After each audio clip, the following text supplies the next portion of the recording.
پھر دوسری مرتبہ دونوں ہاتھ مٹی پر ماریے اور انہیں جھاڑ کر پہلے بائیں ہاتھ کی چاروں انگلیاں سیدھے ہاتھ کی انگلیوں کے سروں کے نیچے رکھ کر کھینچتا ہوا کوہنی تک لے جائیے.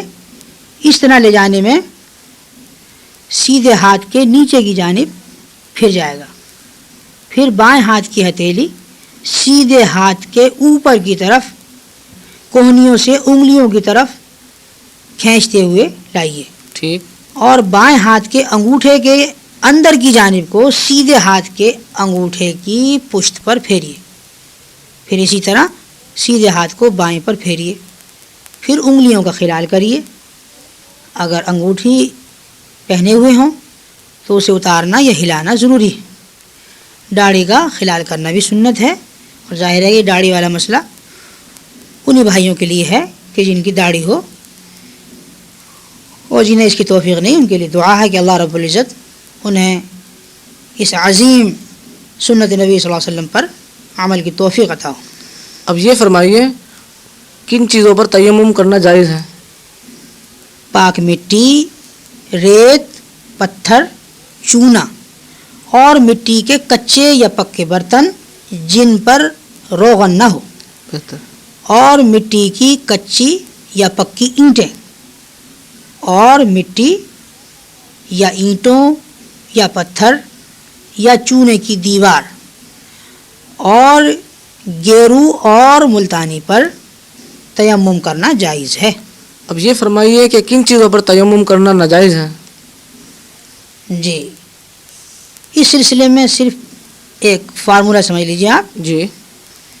یعنی ایک کلیہ ذہن میں رکھیے کہ وہ چیزیں جو آگ میں پگھل جاتی ہیں یا جل کر راکھ ہو جاتی ہیں ان پر تیمم ناجائز ہے.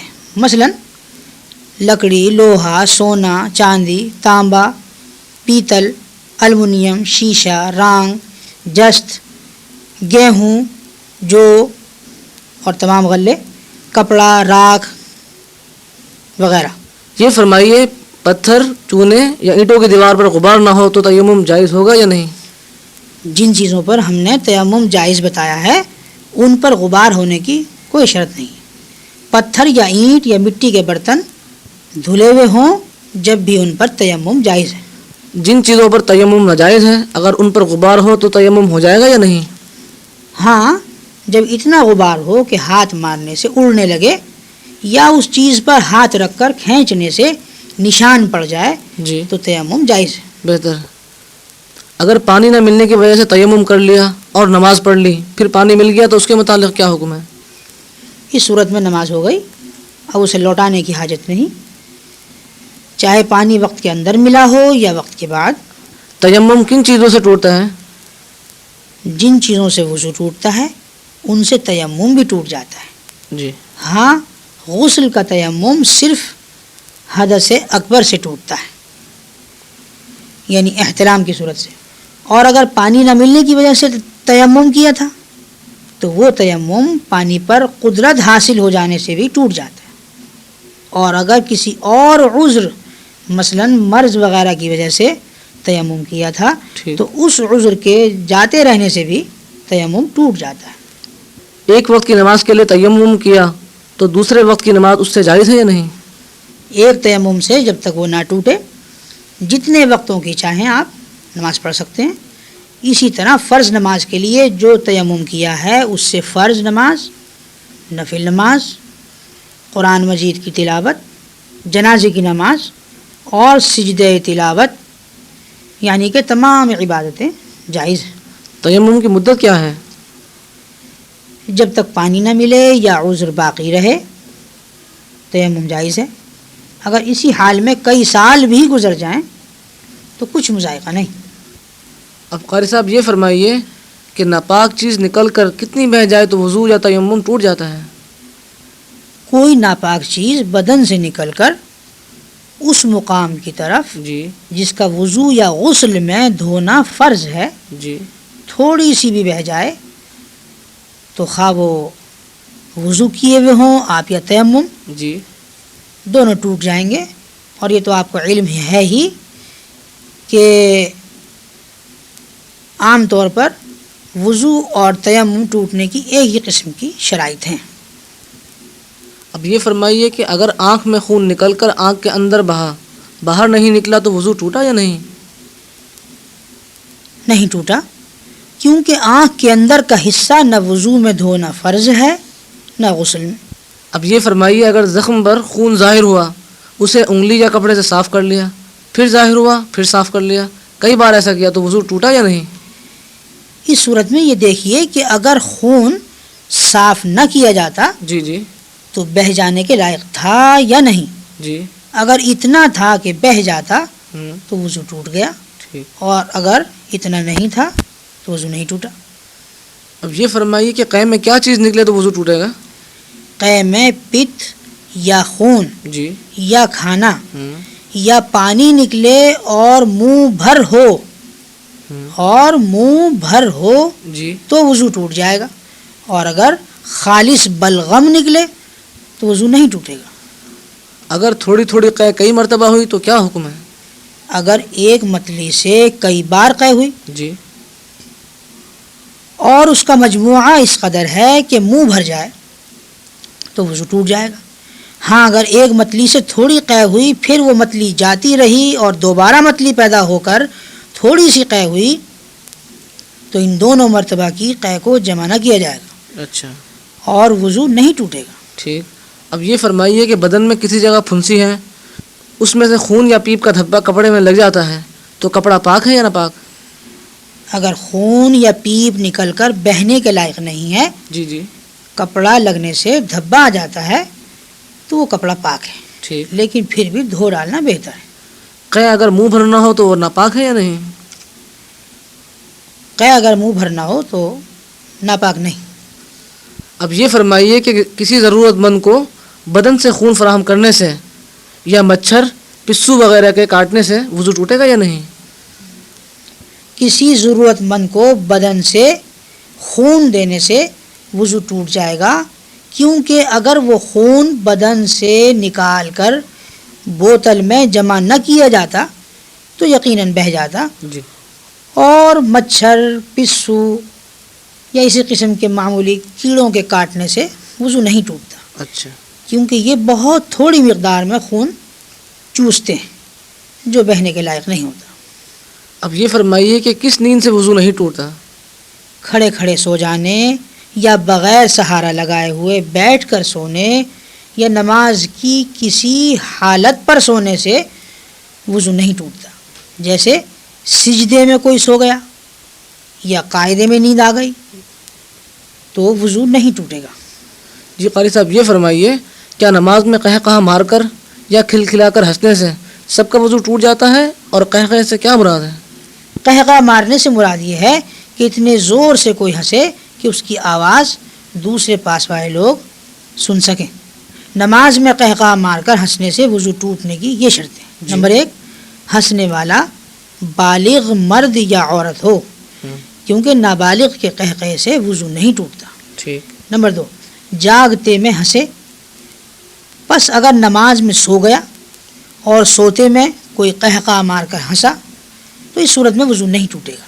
نمبر 3، جس نماز میں وہ یعنی کوئی بھی شخص ہنسا ہے وہ رکوع سجدے والی نماز ہو، پس اگر کوئی نماز جنازے میں قہقہے سے ہنسا، یعنی میری مراد یہ کہ اس نے قہقہ لگایا، تو اس سے وضو نہیں ٹوٹتا۔ ٹھیک۔ اب یہ فرمائیے کیا کسی دوسرے شخص کے سطر پر نظر پڑ جانے سے وضو ٹوٹ جاتا ہے؟ اپنے یا کسی دوسرے شخص کے سطر پر قصدن یا بلا قصد نظر پڑنے سے وضو نہیں ٹوٹتا، لہذا غسل کے عام طور سے برہنہ حالت میں کیا جاتا ہے، اس صورت میں بھی اپنے جسم پر نظر ڈالنے سے وضو نہیں ٹوٹتا۔ مراد یہ کہ اگر وضو کیا گیا ہے اور ظاہر ہے کہ غسل میں یعنی میری مراد غسل جنابت سے ہے، وضو کیا ہی جاتا ہے، ٹھیک، دوبارہ وضو کرنے کی کوئی ضرورت نہیں۔ بہتر۔ عوام الناس میں یہ غلط مشہور ہے کہ دوبارہ وضو کرنا چاہیے۔ اب یہ فرمائیے قاری صاحب کہ کپڑوں کے پاک ہونے سے کیا مراد ہے؟ جو کپڑے کہ نماز پڑھنے والے کے بدن پر ہوں، جیسے کرتا، پاجامہ، ٹوپی، عمامہ، اچکن وغیرہ، ان سب کا پاک ہونا ضروری ہے. جی یعنی ان میں سے کسی پر نجاست غلیظہ ایک درہم سے زیادہ نہ ہونا. درہم سے آپ یہ مراد لے لیجئے کہ گلٹ کا جو ہمارے ہاں روپیہ چلتا تھا یا بعض علاقوں میں بھی چلتا ہے، اس کے برابر. اور نجاست خفیفہ کا چوتھائی کپڑے تک نہ پہنچنا نماز جائز ہونے کے لیے شرط ہے. پس اگر نجاست غلیظہ ایک درہم یا اس سے کم اور نجاست خفیفہ چوتھائی کپڑے سے کم لگی ہو تو نماز ہو جائے گی، لیکن مکروہ ہوگی. اب قاری صاحب یہ فرمائیے کہ اگر امامے کا ایک کنارہ ناپاک ہو مگر نماز پڑھنے والے نے اس کنارے کو الگ کر دیا ہو یا دوسرے کنارے سے آدھا امامہ باندھ دیا ہو تو نماز ہو جائے گی یا نہیں؟ جو کپڑا کہ نمازی کے بدن سے ایسا تعلق رکھتا ہو کہ اس کی حرکت کرنے سے وہ بھی حرکت کرے، ایسے کپڑے کا پاک ہونا شرط ہے. جی بس اس صورت میں نماز نہ ہوگی، کیونکہ نمازی کے ہلنے سے عمامہ ضرور ہلے گا. ٹھیک. اب یہ فرمائیے کہ جگہ پاک ہونے سے کیا مراد ہے؟ نماز پڑھنے والے کے دونوں قدموں، گھٹنوں، ہاتھوں اور سجدے کی جگہ کا پاک ہونا ضروری.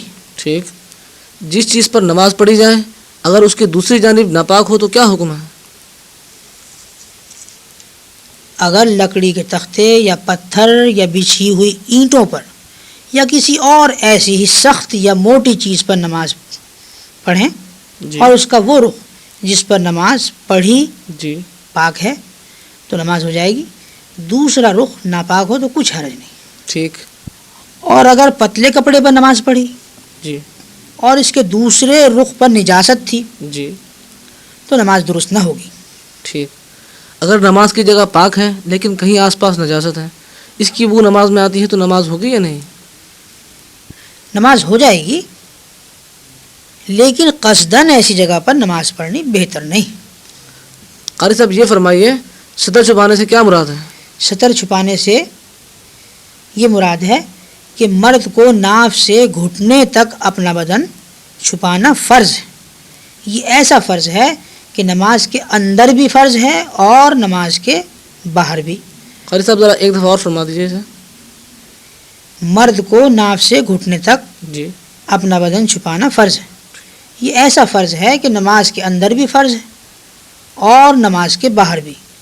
اور عورت کو سوائے دونوں ہتھیلیوں اور پاؤں نیز منہ کے تمام بدن ڈھانکنا فرض ہے. اگرچہ عورت کو نماز میں منہ چھپانا فرض نہیں، لیکن غیر مردوں کے سامنے بے پردہ کھلے منہ آنا بھی جائز نہیں. ٹھیک. اگر سطر کا کوئی حصہ بلا قصد کھل جائے تو کیا حکم ہے؟ اگر چوتھائی عضو کھل جائے اور اتنی دیر تک کھلا رہے جتنی دیر میں 3 بار سبحان ربی العظیم کہہ سکیں تو نماز ٹوٹ جائے گی، اور کھلتے ہی فوراً ڈھانک لیا تو نماز صحیح ہوگی. اگر کوئی شخص اندھیرے میں ننگا نماز پڑھ لے تو کیا حکم ہے؟ اگر کپڑا ہوتے ہوئے ننگے بدن نماز پڑھی تو اندھیرے میں ہو یا اجالے میں نماز نہ ہوگی. یہ فرمائیے کہ اگر قصدن چوتھائی حصہ کھولے تو کیا حکم ہے؟ قصداً چوتھائی عضو یا حصہ کھولتے ہی نماز ٹوٹ جائے گی. اگر کسی کے پاس بالکل کپڑا نہ ہو تو اس صورت میں کیا کرے گا وہ؟ اگر کسی طرح کا کپڑا نہ ہو تو کسی اور چیز سے بدن ڈھانک لینا چاہیے، مثلاً درختوں کے پتے یا ٹاٹ وغیرہ. اور جب کچھ بھی سطر ڈھانکنے کو نہ ملے تو ننگا نماز پڑھ لے، لیکن اس حالت میں بیٹھ کر نماز پڑھنا اور رکوع اور سجدے کو اشارے سے ادا کرنا بہتر ہے. جی قاری صاحب یہ فرمائیے نماز کے لیے وقت شرط ہونے سے کیا مراد ہے؟ نماز کو ادا کرنے کے لیے یہ شرط ہے کہ جو وقت اس کے لیے مقرر کیا گیا ہے اسی وقت میں پڑھی جائے. اس وقت سے پہلے پڑھنے سے تو بالکل نماز درست نہ ہوگی، اور اس کے بعد پڑھنے سے ادا نہیں بلکہ قضا ہوگی. ویسے 5 فرض نمازوں کے اوقات سے متعلق میں آپ کو پہلے ہی سمجھا چکا ہوں. یہ فرمائیے قاری صاحب کہ فرض، واجب، سنت اور نفل کسے کہتے ہیں اور ان میں کیا کیا فرق ہے؟ فرض اسے کہتے ہیں جو قطعی دلیل سے ثابت ہو، جی یعنی اس کے ثبوت میں کوئی شبہ نہ ہو. اس کی فرضیت کا انکار کرنے والا کافر ہو جاتا ٹھیک ہے، اور بلا عذر چھوڑنے والا فاسق اور عذاب کا مستحق ہوتا ہے۔ واجب وہ ہے جو ظنی دلائل سے ثابت ہو، اس کا انکار کرنے والا کافر نہیں ہوتا۔ ٹھیک ہاں بلا عذر چھوڑنے والا فاسق اور عذاب کا مستحق ہوتا ہے۔ سنت اس کام کو کہتے ہیں جس کو رسول اللہ صلی اللہ علیہ وسلم نے جی یا صحابہ کرام رضوان اللہ تعالی علیہ مجمعین نے کیا ہو جی یا کرنے کا حکم فرمایا ہو۔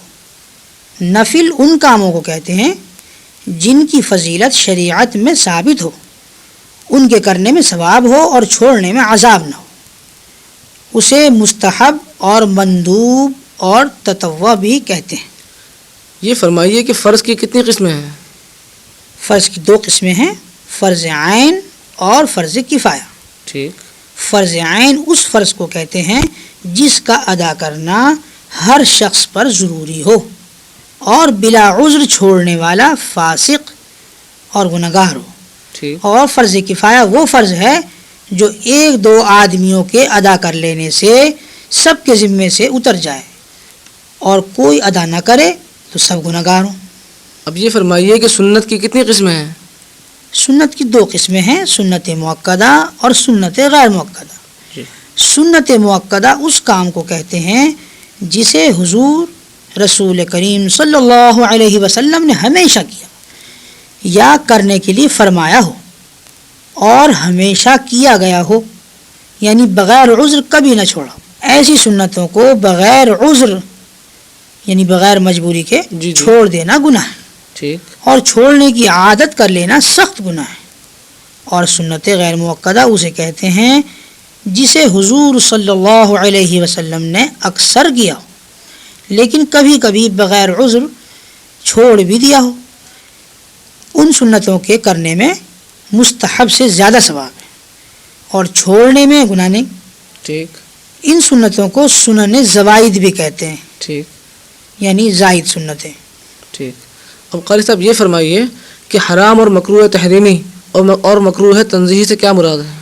حرام اس کام کو کہتے ہیں جس کی ممانعت دلیل قطعی سے ثابت ہو، ٹھیک یعنی قرآن اور حدیث سے باقاعدہ ثابت ہو، اور اس کو کرنے والا فاسق اور عذاب کا مستحق ہو اور اس کا منکر کافر ہو۔ مکروہ تحریمی اس کام کو کہتے ہیں جس کی ممانعت دلیل ظنی سے ثابت ہو، اچھا اس کا منکر کافر نہیں ٹھیک مگر کرنے والا اس کا بھی گنہگار ہوتا ہے۔ ٹھیک مکروہ تنزیہی اس کام کو کہتے ہیں جی جس کے چھوڑنے میں ثواب ہے اور کرنے میں عذاب تو نہیں لیکن ایک قسم کی برائی ہے۔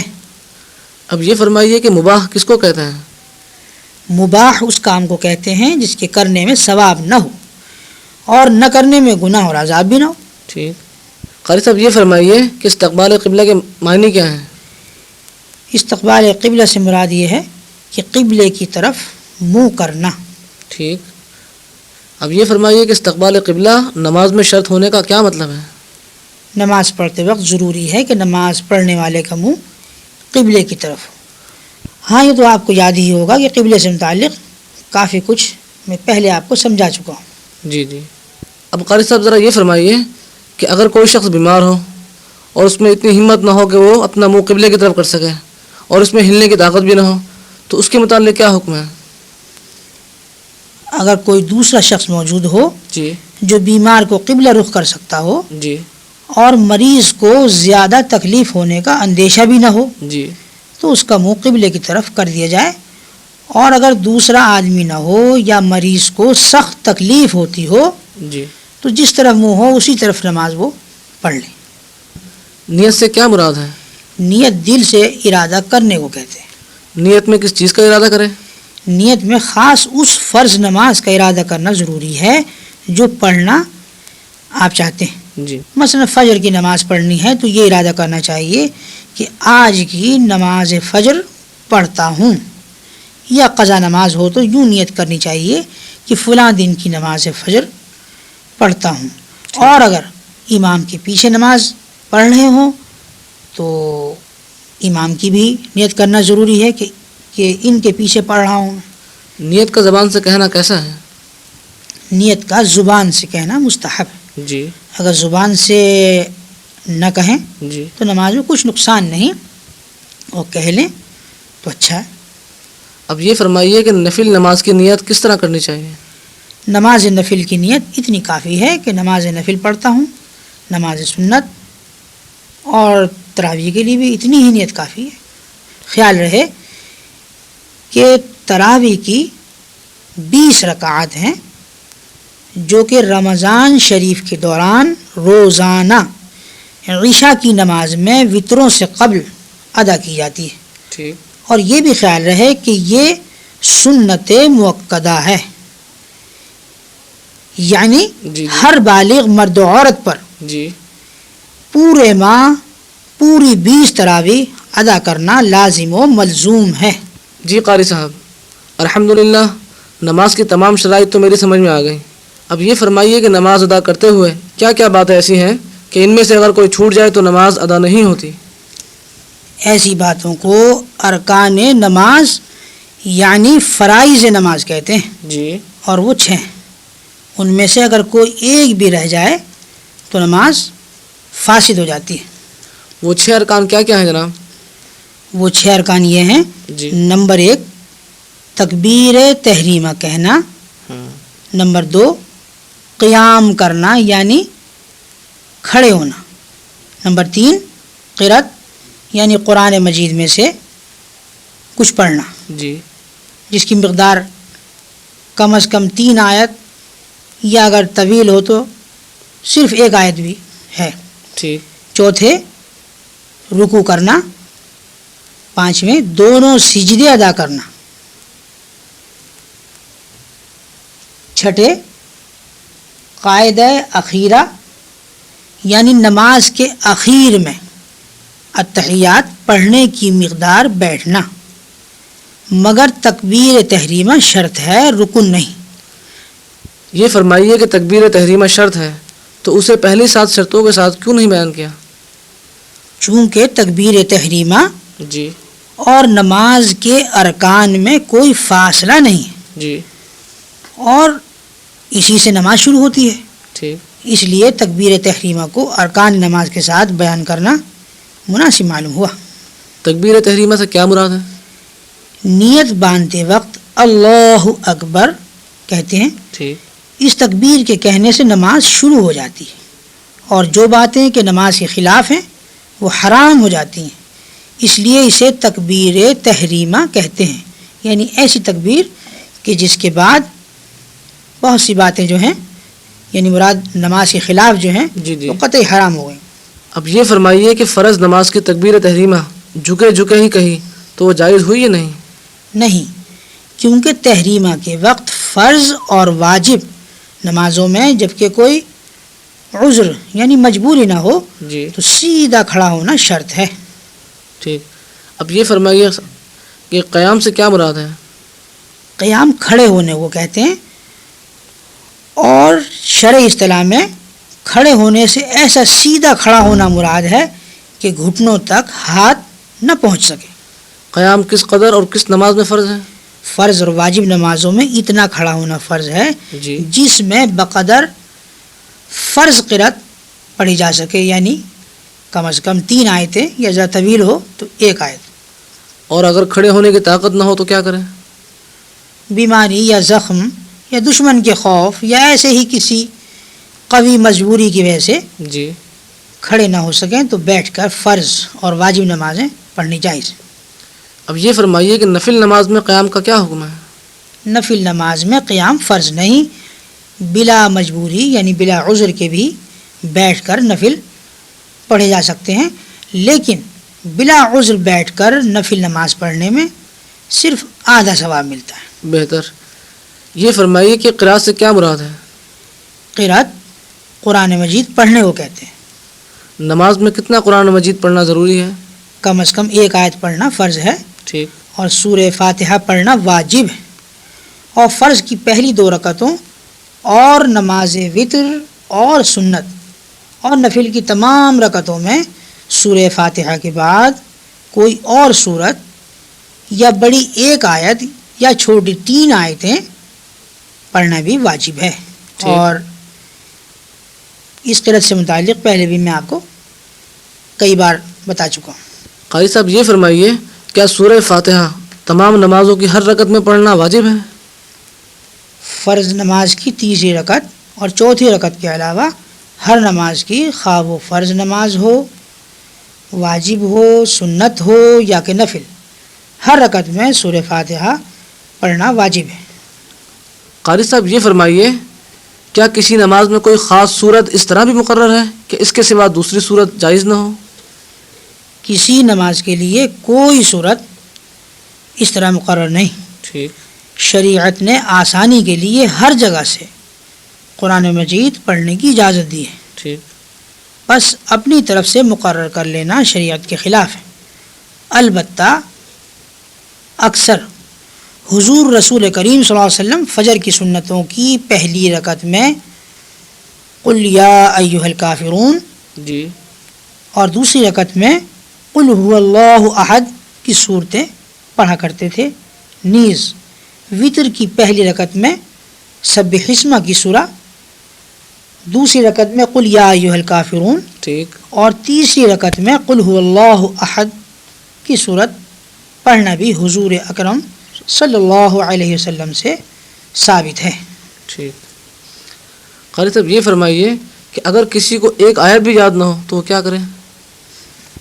اگر کسی شخص کو ایک آیت بھی یاد نہ ہو تو اس کا حکم یہ ہے کہ وہ سبحان اللہ یا الحمدللہ بجائے قرأت کے پڑھ لے، اور جلد سے جلد اس پر قرآن مجید سیکھنا اور یاد کرنا فرض ہے. قرأت فرض کی مقدار یاد کر لینا فرض اور واجب کی مقدار واجب ہے، اور نہ سیکھنے میں سخت گنہگار ہوگا. یہ فرمائیے کہ قرآن مجید کس کس نماز میں زور سے پڑھنا چاہیے؟ امام پر واجب ہے کہ نماز مغرب اور عشاء کی پہلی 2 رکعتوں میں، اور فجر، جمعہ اور عیدین یعنی عید الفطر ہو یا عید الاضحیٰ کی نمازوں میں، اور رمضان المبارک کے مہینے میں تراویح اور وطر کی نمازوں میں آواز سے پڑھیں. کن نمازوں میں قرأت آہستہ کرنی چاہیے؟ نماز ظہر اور نماز عصر میں امام اور منفرد یعنی تنہا پڑھنے والا جی سب کو، اور نماز وطر میں منفرد کو قرأت آہستہ کرنی چاہیے. اب یہ فرمائیے کہ زور سے پڑھنے کی کیا مقدار ہے؟ زور سے پڑھنے کا ادنا درجہ یہ ہے، یعنی کم از کم درجہ یہ ہے کہ اپنی آواز پاس والے شخص کے کان میں پہنچ سکے، اور آہستہ پڑھنے کا ادنا درجہ یہ ہے کہ اپنی آواز اپنے کان میں پہنچ سکے. کیسٹ نمبر 2 دوسرا کیسٹ مکمل ہوا. بقیہ حصہ تیسرے کیسٹ میں ملاحظہ فرمائیے.